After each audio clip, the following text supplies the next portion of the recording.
We move on to step 6 now, and step 6 we have all the components that we need.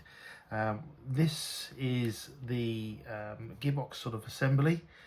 This is all pre-assembled for you, but I did take the cover off this to check to make sure the gears were aligned and to oil the bearings. I like to put a little bit of ZX1 sort of a friction laminator oil on my bearings. I did put a little bit of grease in there already, but that's not hard to do. And the same again, you've got your differential unit here, and your differential unit is all pre-assembled, but I did take the liberty of taking these off to check to make sure there was enough grease inside the diff unit. Just be wary if you take this off.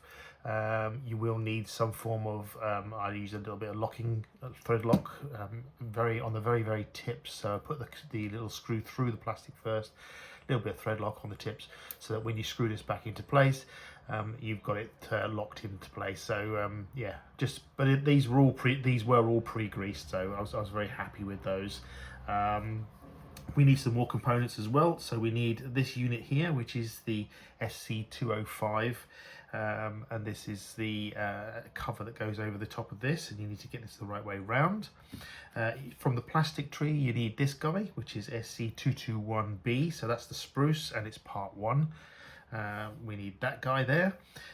We need some of our cap heads, which are these guys here. So these are the 2.6mm by 8 cap head screws. Need 3 of those, and we need a couple of these button head, which are M3 by 8mm button heads, and again, part numbers are all in the drawing, but I'm not going to waffle through the part numbers on every single step here. And talks about here about hitting, it says I hit with a driver lightly to make sure the bearing matched and together. So I think what they're trying to say is here is the 10 by 15 by 4mm bearing that goes inside the seat here. They use a driver to hit it in. Not sure that I kind of need that. What I might try and do is see if, let's try it, shall we? Let's see if we can put a little bit of grease in there and just wind that in. Let's use my fingers are too big, so I'll just use a brush to see if that brushes some grease in there, and then see if that is enough to get the bearing to seat properly. So let's pop that in. And I think as long as you put it in straight, it should seat in. Let's have a little look. Yeah, it does. Yeah.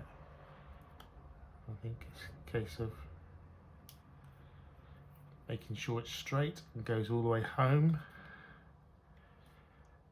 I don't think it's, yeah, because it's, if you look on the other side, that is perfectly straight. So the bearing itself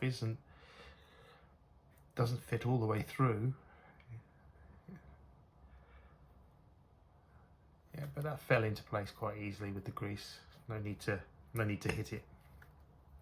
I think we've got to do the same again on the other side. So get this the right way round on the drawing. So the bearing's going to go in here. So what I do is I'll, again, just for ease of putting the bearing in.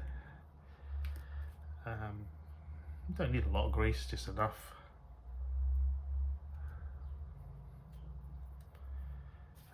Try the bearing again. Yeah, just sit straight in. No messing around. Okay, so we got this component in place and ready. We've got to put a bit of grease, I believe, actually, on the here. So this is because this is going to go in, and it talks about going in with the screws facing outwards. So that's going to go in like that. Okay, that's going to sit in there. Okay, so yeah, we'll put a bit of grease on there on there as well. You can actually put a bearing like that, actually, fair to it. So let's put a bit of grease on there ready.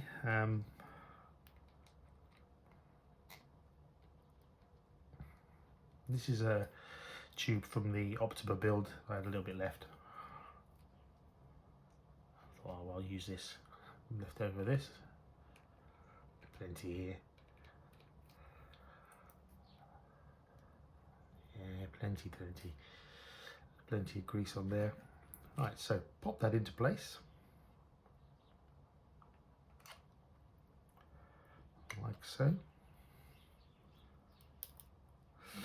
And what I might do is any leftover grease, just smear that around the outside as act as a seal as well. Waste not, want not.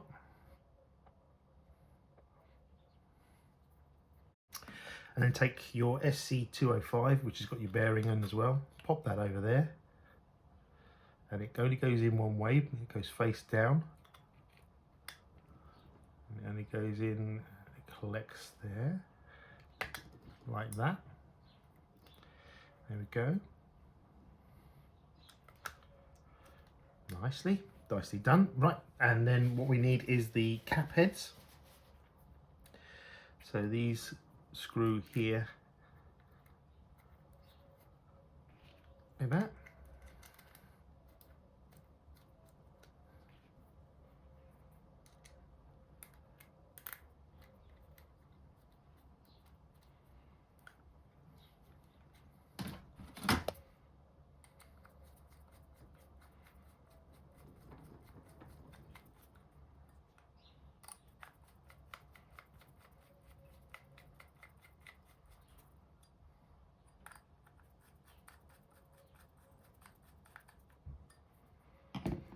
And then we take this component, and this component will bleed on there like that, and again this little notch facing this way.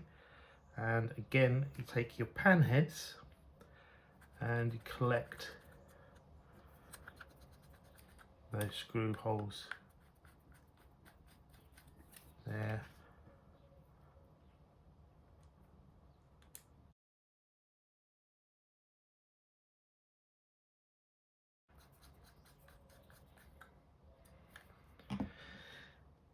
And there you have it.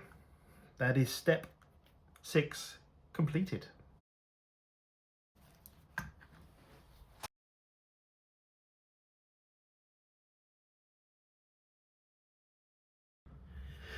And we move on to step 7. At step 7, we need some more components from our bag B. So from bag B, we need this guy here, which is your plate SC205 from bag B. We need this guy here, which is SC211. There's only one of those, you can't miss it. We need more hardware. We need 2 of these guys, which are the button heads, and they're 3mm by 15mm and machines screwed. And we also need some of these 3mm by 8mm button heads machine screws. 5 of those, so 3 for this side and 2 for this plate. And we also need an M3 nut, so 2 of those as well. And it's a case of putting this together. So let's place this on first of all. Again, like a cap, which is going on top. I love how this is all aluminium. This is lovely. But yeah, it's a case of pop these into.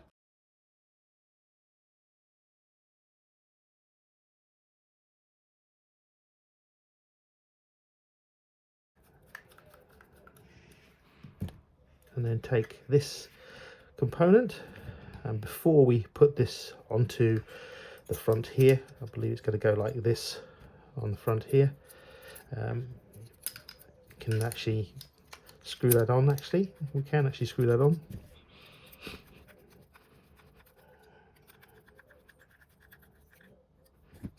And then not forgetting these 2, so get this the right way around, and we're going in through here like that and locking that with an M3 nut.